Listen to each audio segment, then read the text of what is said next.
We are on endocrine bone disorders and we will be going through the section 2, which is hypophosphatasia and hypercalcemia. We've just covered hypocalcemia, but now we'll be going through hypercalcemia, which is another medical emergency if it presents acutely. In this section, we'll be going through the hypophosphatasias, that is low phosphorus level in our body. Hypercalcemias, what is that? High calcium levels, what are they? What is the sign symptoms? How to investigate them? And finally, the treatment of hypercalcemia, which is highly important because acute hypercalcemia, it can be a fatal emergency. So what is hypophosphatasias? Basically, this is a rare heritable cause of rickets and osteomalacia due to deficiency of alkaline phosphatase bone isoenzymes. So there is normally, if this calcium is low, the resulting effect due to countertransport at kidney, this results in hyperphosphatemia or increased phosphorus level. But in rare cases, if there's an enzymatic deficiency, this results in low calcium along with hypophosphatemia, and can present in a varying period, infancy, childhood, or even adulthood. And there's no actually age limit for that. The clinical features of this include weakness and limb deformities. As you can appreciate, this is a child showing a knee recurvatum due to this, and there's definitely tons of hypomineralization. Usually teeth show features of hypocalcemia and rickets. In adults, this condition can present with certain stress fractures, especially of the metatarsals, thigh or hip pain, serum abnormality or low levels of alkaline phosphatase. Normally, in case of vitamin D rickets, usually what happens is that once the calcium level decreases, there is a counter increase in phosphate levels as well as alkaline phosphatase. But this kind of, in case of hypophosphatasias, although there is low calcium, but phosphorus and alkaline phosphatase both are low due to enzymatic deficiencies.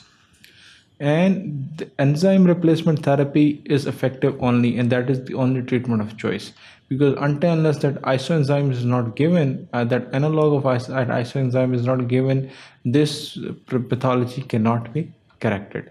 Now coming to hypercalcemia.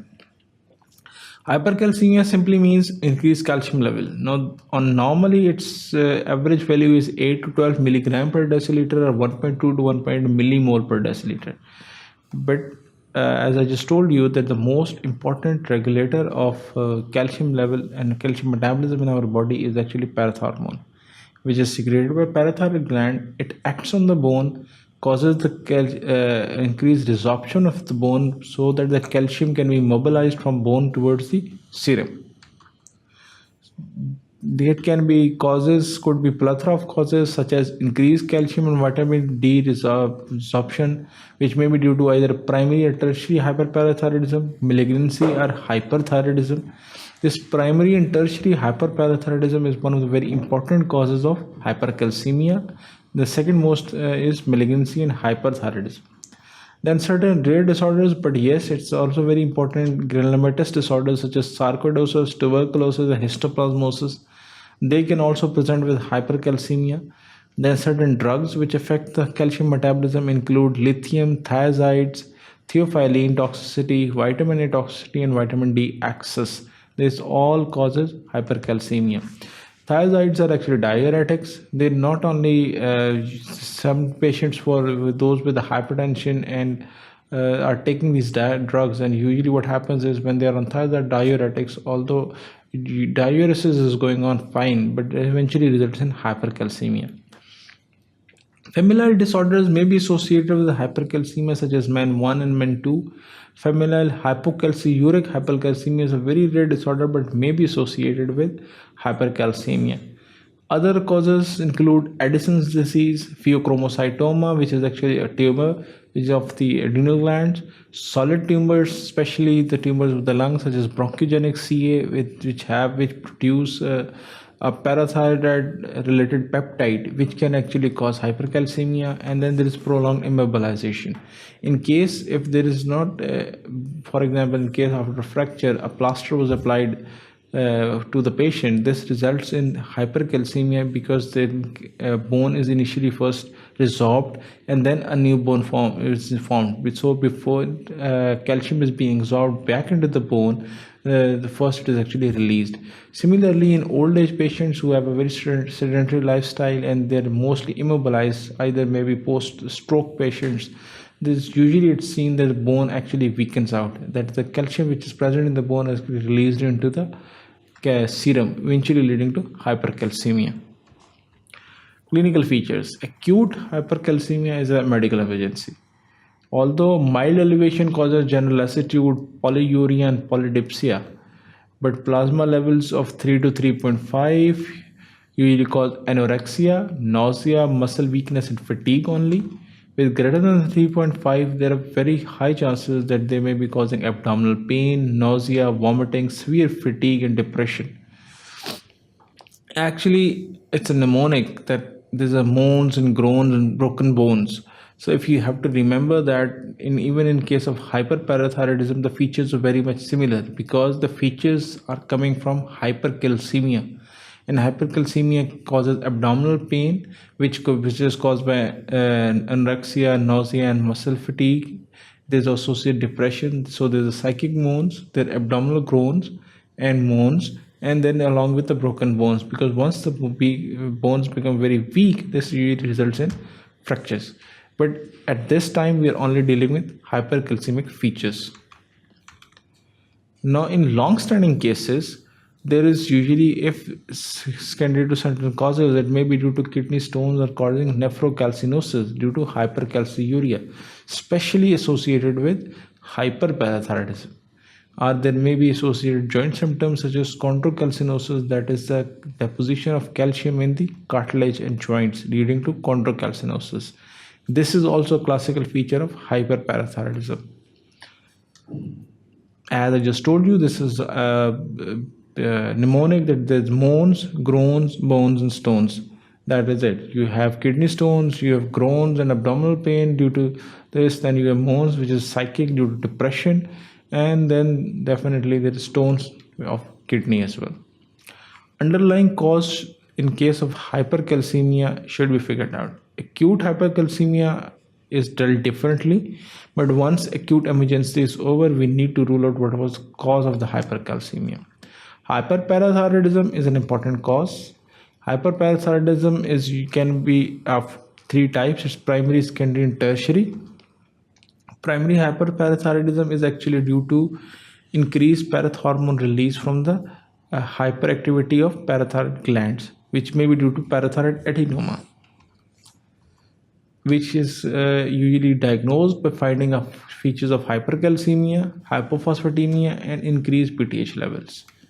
In case I've intentionally skipped the secondary because we'll be teasing that with the secondary causes in the hyperparathyroid cause, but in case of tertiary, this is usually results in hyperplasia of the gland. Once there is hyperplasia, they will secrete more PTH level than the baseline. Eventually, this would still be hyperparathyroidism and represents with the same kind of finding that there will be increased hypercalcemia, hypophosphatemia, increased PTH levels. Other causes include malignancy, certain bronchogenic CA, certain solid tumors, lymphoma, myelomas, certain secretes calcium. Then some solid tumors of the lungs usually secrete parathyroid hormone related peptide, which acts as a parathyroid hormone, eventually leading to hypercalcemia. Secondary bony metastasis and multiple myeloma are increased bone resorption by parathyroid hormone related peptide. Locally increased bone resorption occurs, which is malignancy and in case of hypercalcemia. Multiple endocrine neoplasia syndromes are also associated with hypercalcemia. Then there's a rare disorder called as familial hypocalciuric hypercalcemia, which is caused by inactivating mutations in the gene for calcium sensing receptors. Although the calcium is normal, but their sensing receptors are defective, so it's diagnosed technically not able to correct the sensing receptors are defective. So as a result, what happens is the body takes it as if there's low calcium level, and all the process of increasing the calcium level are actually activated. But although the calcium level eventually, which results in hypercalcemia, this be due to defective receptors. So how to investigate that?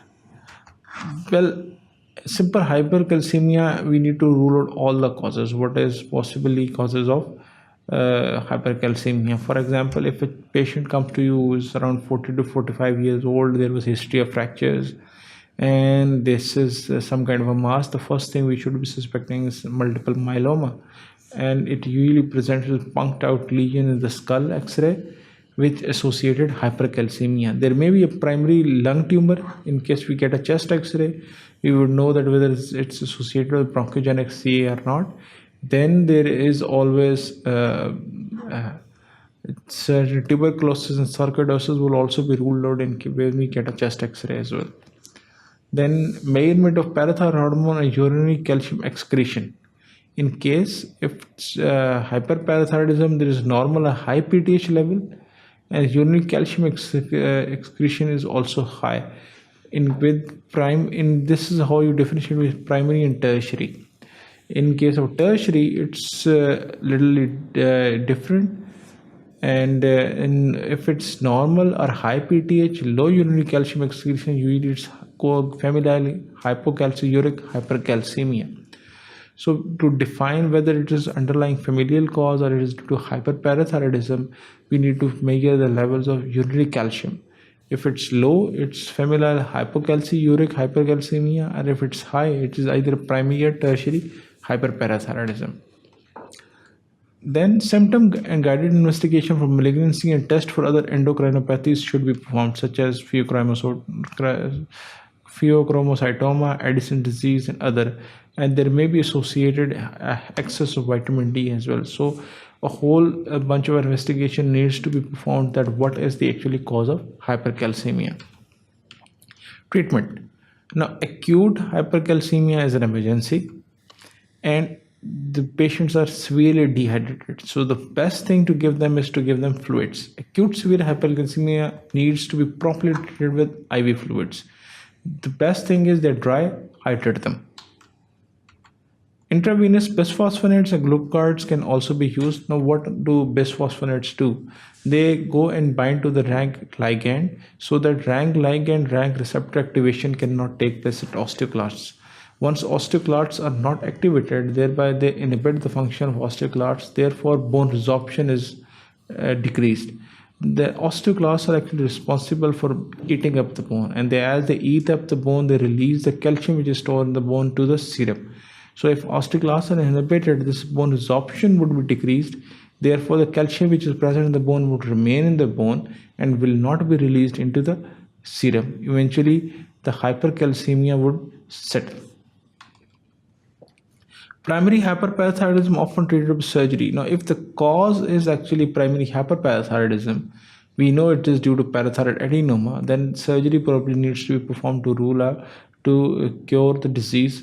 Because if the primary surgery is not done, then the recurrent episodes of acute hypercalcemia would occur. In this, we have gone through the hypophosphatasia and hypercalcemia. We know that acute hypercalcemia is an emergency and has to be treated promptly. Give them fluids, give them IV bisphosphonates and glucocorticoids, and treat the underlying primary cause. That is, could be either hyperparathyroidism, it could be a malignancy, it could be certain other hyperthyroidism or rare causes of familial or sarcoidosis, tuberculosis, and these all may also be present. Thank you very much. Keep watching sqadia.com.